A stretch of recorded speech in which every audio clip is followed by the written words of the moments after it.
Good morning, my friends. Happy Saturday. Good morning, good morning. Come on in. I know it's later than usual. Oh, girl, I needed some sleep. I didn't even set my alarm. I was just like, I'm just going to get up when I get up. Well, I get up at 6:45. But it's taking me a while to get my butt in gear, I guess is what I'm trying to say. Hi, Sandy. Oh, all right, here you come. If you'd like to receive text notifications about when I'm about to go live, go to my website, www.joyfullifewithkj.com, and you will see a sign up that will send you a text just prior to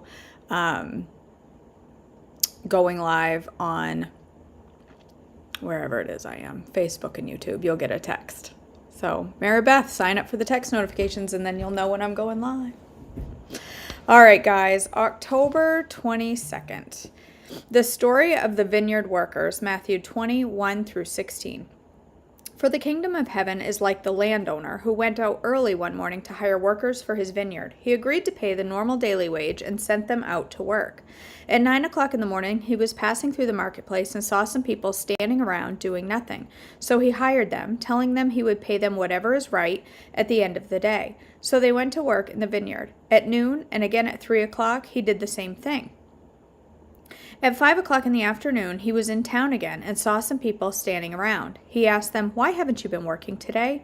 They replied, "Because no one hired us." The landowner told them, "Then go out and join the others in my vineyard." That evening, he told the foreman to call the workers in and pay them, beginning with the last workers first. When those hired at 5 o'clock were paid, each received a full day's wage. When those hired first came in to get their pay, they assumed they would receive more, but they too were paid a day's wage. When they received their pay, they protested to the owner, "These people worked only 1 hour, and yet you've paid them just as much as you paid us who worked all day in the scorching heat." He answered one of them, "My friend, I haven't been unfair. Didn't you agree to work all day for the usual wage? Take your money and go. I wanted to pay this last worker the same of you. Is it against the law for me to do what I want with my with my money? Should you be jealous because I am kind to others? So those who are last now will be first then, and those who are first will be last." Jesus again predicts his death. Mark 10:32 through 34. They were now on the way up to Jerusalem, and Jesus was walking ahead of them. The disciples were filled with awe, and the people who were following behind overwhelmed with fear. Taking the 12 disciples aside, Jesus once more began to describe everything that was about to happen to him. "Listen," he said, "we're going up to Jerusalem where the Son of Man will be betrayed to the leading priests and teachers of religious law. They sentence him to die and hand him over to the Romans. They will mock him, spit on him, flog him with a whip, and kill him. But after 3 days he will rise again." Matthew 20:17 through 19. As Jesus was going up to Jerusalem, he took the 12 disciples aside and took them aside privately and told them what was going to happen to him. "Listen," he said, "we're going up to Jerusalem where the Son of Man will be betrayed to the leading priests and teachers of the religious law. They will sentence him to die. Then they will hand him over to the Romans to be mocked, flogged with a whip, and crucified. But on the third day he will be raised from the dead." Luke 18:31 through 34. Taking the 12 disciples aside, Jesus said, "Listen, we're going up to Jerusalem where all the predictions of the prophets concerning the Son of Man will come true. He will be handed over to the Romans, and he will be mocked, treated shamefully, and spit upon. They will flog him with a whip and kill him, but on the third day he will rise again." But they didn't understand any of this. The significance of his words was hidden from them, and they failed to grasp what he was talking about.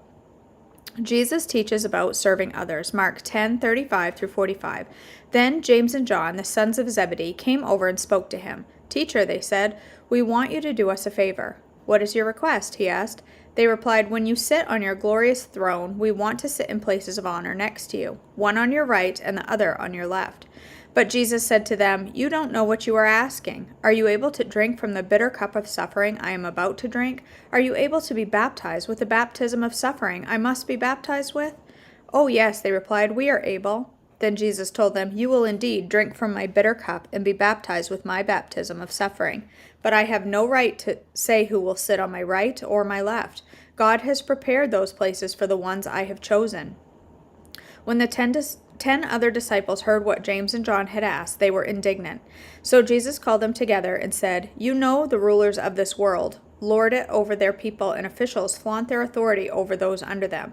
But among you it will be different. Whoever wants to be a leader among you must be your servant, and whoever wants to be the first among you must be the slave of everyone else. For even the Son of Man came not to be served, but to serve others, and to give his life as a ransom for many."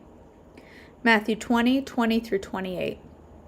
Then the mother of James and John, the sons of Zebedee, came to Jesus with her sons. She knelt respectfully to ask a favor. "What is your request?" he asked. She replied, "In your kingdom, please let my 2 sons sit in a place of honor next to you, one on your right hand and the other on your left." But Jesus answered by saying to them, "You don't know what you are asking. Are you able to drink from the bitter cup of suffering I am about to drink?" "Oh, yes," they replied, "we are able." Jesus told them, "You will indeed drink from my bitter cup, but I have no right to say who will sit on my right or my left. My Father has prepared those places for the ones he has chosen." When the 10 other disciples heard what James and John had asked, they were indignant. But Jesus called them together and said, "You know that the rulers in this world will lord it over people, and officials flaunt their authority over those under them. But among you it will be different. Whoever wants to be a leader among you must be your servant, and whoever wants to be first among you must be your slave. For even the Son of Man came not to be served, but to serve others, and give life as a ransom for many." Jesus heals 2 blind men, Matthew 20:29 through 34. As Jesus and the disciples left the town of Jericho, a large crowd followed behind. 2 blind men were sitting beside the road. When they heard that Jesus was coming that way, they began shouting, "Lord, Son of David, have mercy on us." "Be quiet," the crowd yelled at them, but they only shouted louder, "Lord, Son of David, have mercy on us." When Jesus heard them, he stopped and called, "What do you want me to do for you?" "Lord," they said, "we want to see." Jesus felt sorry for them and touched their eyes. Instantly they could see. Then they followed him. That's such a quick sentence. Every time I read that happening in the Bible, he's like, "Okay, you can see. Go away." Like, it's such this thing. Oh, he healed a blind man. But can you imagine not being able to see, and then your eyes are opened at the touch of a man in front of you? Like, you can now see? Like, that is crazy pants. I can't imagine what that is. Jesus heals blind Bartimaeus. Mark 10:46 through 52. Then they reached Jericho, and Jesus and his disciples left town. A large crowd followed him. A blind beggar named Bartimaeus, son of Timaeus, was sitting beside the road. When Bartimaeus heard that Jesus of Nazareth was nearby, he began to shout, "Jesus, Son of David, have mercy on me." "Be quiet," many of the people yelled at him, but he only shouted louder, "Son of David, have mercy on me." When Jesus heard him, he stopped and said, "Tell him to come here." So they called the blind man. "Cheer up," they said. "Come on, he's calling you." Bartimaeus threw aside his coat, jumped up, and came to Jesus. "What do you want me to do for you?" Jesus asked. "My rabbi," the blind man said, "I want to see." And Jesus said to him, "Go, for your faith has healed you." Instantly the man could see, and he followed Jesus down the road. Luke 18:35 through 43. As Jesus approached Jericho, a blind beggar was sitting beside the road. When he heard the noise of the crowd going past, he asked what was happening. They told him that Jesus of Nazarene was going by. So he began shouting, "Jesus, Son of David, have mercy on me." "Be quiet," the people in front yelled at him, but he only shouted louder, "Son of David, have mercy on me." When Jesus heard him, he stopped and ordered the man be brought to him. And the man came near. Jesus asked him, "What do you want me to do for you?" "Lord," he said, "I want to see." And Jesus said, "All right, receive your sight. Your faith has healed you." Instantly the man could see, and he followed Jesus, praising God. And all who saw it praised God too. Jesus and Zacchaeus. Is that the one that the song from Sunday school is about? Zacchaeus was a wee little man was he. Is that the right one? That song came right to my flooding back. Luke 19:1 through 10. Jesus entered Jericho and made his way through the town. There was a man there named Zacchaeus. He was a chief he was a chief tax collector in the region, and he had become very rich. He tried to get a look at Jesus, but he was too short to see over the crowd. So he ran ahead and climbed a sycamore fig tree beside the road, for Jesus was going to pass that way. When Jesus came by, he looked up at Zacchaeus and called him by name. "Zacchaeus," he said, "quick, come down. I must be a guest in your home today." Zacchaeus quickly climbed down and took Jesus to his house in great excitement and joy.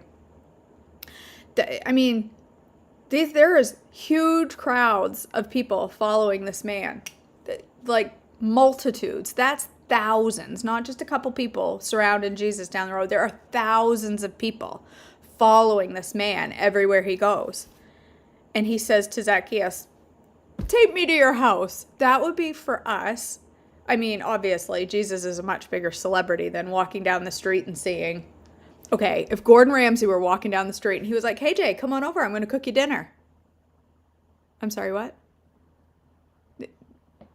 It's way bigger. It's Jesus, not Gordon Ramsay. There is no comparison. Do not misunderstand what I'm saying.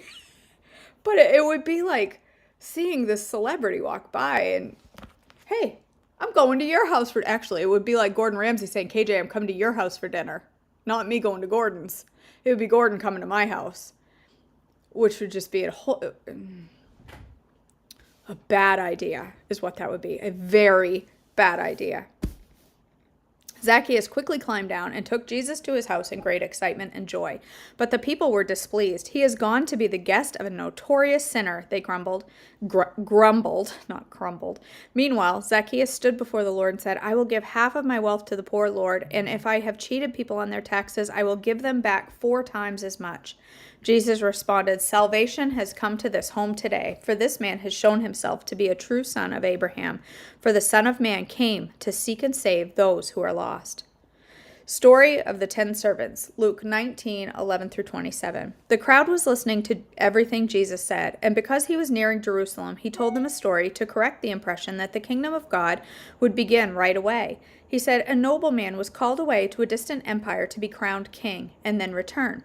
Before he left, he called together 10 of his servants and divided among them 10 pounds of silver, saying, 'Invest this for me while I am gone.' But his people hated him and sent a delegation after him to say, 'We do not want him to be our king.'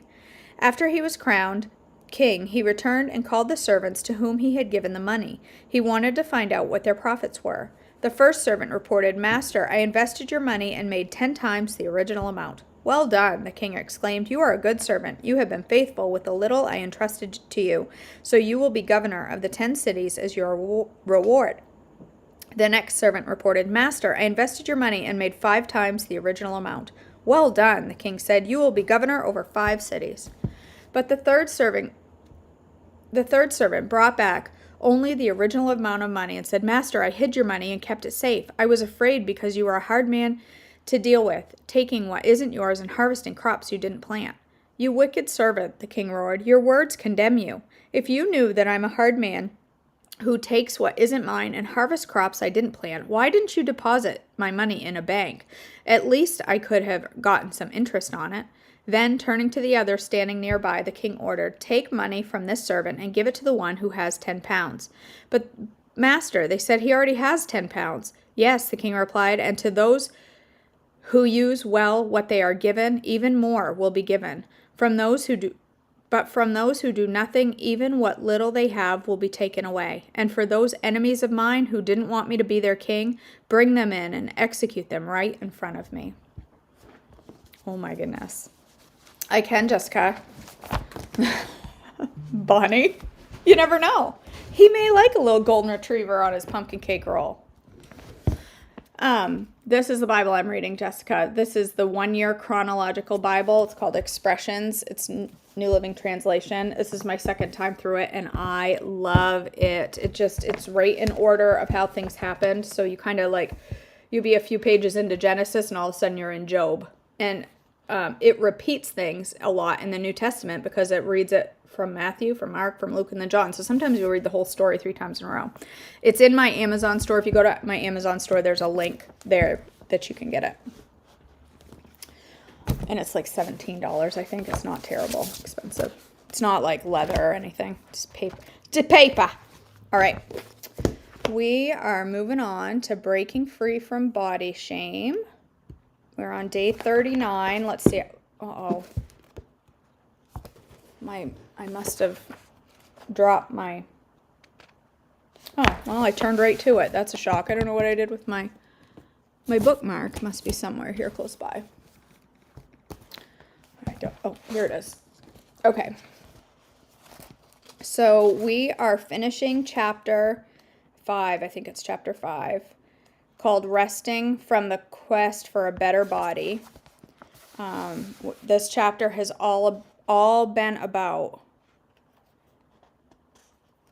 this idea of working on our body to make it better instead of loving it where it is and treating it the way, honoring it. And so there was a quote in here that I absolutely love. She says, "Am I doing this to love her, me? Am I doing this to love me or to make me into something I can love?"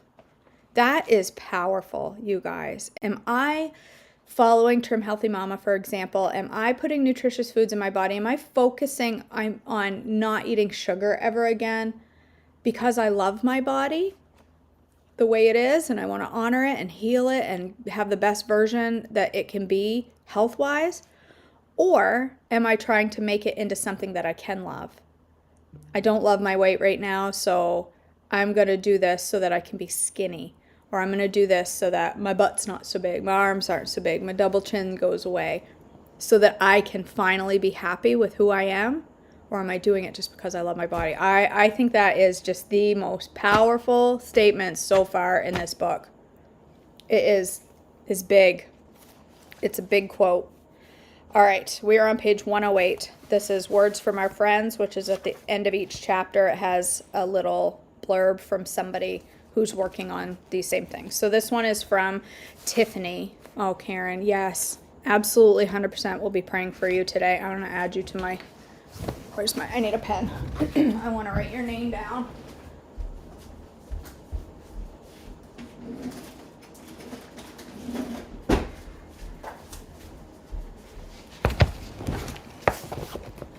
I use the fitness section for my prayer requests is what I'm going to do. I have lots of prayer requests written down everywhere, but I have certain ones that I want right in my face that day that I write on little sticky notes. But I have a book for it now. I'm going to write it right down there, and absolutely, Karen, we'll be praying for you. All right, this is from Tiffany. What if we looked at our flesh and told it, "You owe me nothing, but I will treat you with honor and kindness because you were made by God and called good?" I'm convicted. My body has been so good to me, and I have pushed it to its limits. It has carried me through 4 years of college, 4 years of optometry school, conceived babies, carried babies, leading worship and many dance classes and recitals. I have dragged it to play dates and soccer games, thrown parties with it, used it to decorate friends' celebrations. I just keep going. I don't tell you about my tendency to just keep going in order to get applause, though. Honestly, this tendency has landed me in many specialist offices. They try to figure out the reasons for my burning skin, racing heart, gastritis, and pain. The answer is stress. My body has been good to me, but I have not always been kind to it. Now I'm aware when it is begging for rest. The Lord has given us rest, but I refused to accept it in the past, believing it was somehow failing. I was somehow failing if I gave in to my need to rest. But who am I to tell God I don't need what He's ordained? What am I saying about my trust in Him when I do not accept what He has offered me? He is not only sovereign, He is good, and His gift of rest is good for me. Oh my gosh. Okay, Katie.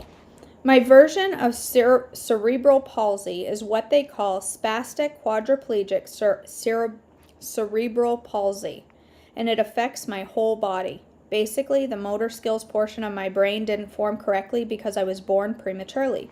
My brain tells my muscles not to function properly. Picture a thick rubber band stretched to its capacity.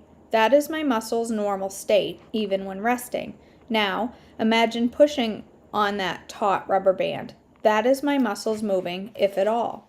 It takes a lot of effort and energy points to move, walk, stand, or even sit. More effort than I ever realized until I had surgery in 2016. I pushed my body hard all my life in order to be someone I could love and someone others would hopefully like.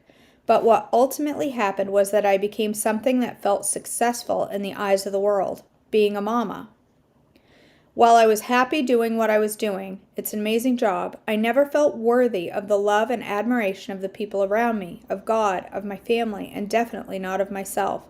In my eyes, my worth was still measured by what I could do for others, not simply based on who I am. And I could never do enough for the people I loved and cared about. Now I look back and am grateful for rest because I see where I was and where I am now. God knew I would have a grandson to look after in this season and that I would need to be mobile. I have learned so much about myself and my body in these last few years, and I have also grown more in my relationship with God as He's revealed His handiwork through hindsight. It has taught me how to care for my body going forward, at least as far as mobility is concerned, and I'm grateful. Okay. We will move on tomorrow. We'll work on the handbook, the study guide, section 3. We will do the read and reflect and answer a few questions together. And then we'll go on to chapter 6. Okay, guys, thanks for joining me this morning. It's been a blessing. Let's end in a word of prayer. Father in heaven, thank you so much for our time together. Thank you for the ladies that join this devotion and are consistent every morning, and just the power in bringing our requests before you and sitting down and looking at the word together. It's more than I can put into words. It's life-changing for myself. It's life-changing for people who put the effort into being present for their devotions. Making a consistent effort for devotions has changed my life, and I pray that it has the same impact on others. Father, please be with Karen today as she lays her mom to rest. It's going to be a very difficult day for Karen. It's going to be a difficult day for my friend Shirley, who's lost cousins, and it's going to be a very difficult day for my friend Donna, who is laying her husband to rest today. It's a hard week for so many of my friends. Father, I just pray that you'll be with them and cover them with your love and your comfort and be like a blanket wrapped around them. I pray that you'll go for us today and help us to honor you in everything we say and do today. I want to be a blessing to others in our actions and honor you most of all. In your name we pray, amen. Okay. And we're done crying. This is the second time I've cried this morning. It is not how I intend to spend my Saturday in tears. It's not gonna happen. My goodness. All right, you guys. Thank you for joining me. So I've already eaten breakfast. I had leftover pumpkin bacon. I had leftover pumpkin bacon Gouda souffle, and it was bomb.com. It was amaze balls. All the adjectives. Okay, so good. We made it last night in class. But I am going to go live and do some baking this morning. I'm going to make apple pie cookies, thumbprint apple pie cookies out of no-carb easy bread. And I know some people don't have no-carb easy bread and everybody's having a fit because they want to make these yummy recipes. But listen, if I get all these recipes out, when the no-carb easy bread comes back, you can just have this wide array of recipes to make. But I'm going to make apple pie filled cookies this morning, or I'm going to attempt to anyway. So I hope you join me. If you haven't signed up for text notifications, go to my website, www.joyfullifewithkj.com. Sign up for texting notifications when I go live for cooking, when I go live for devotions. You'll get a text just a few minutes before letting you know so that you don't miss out. I hope to see you there. If not, I'll see you tomorrow morning for more devotions. I love you guys. Have a great day.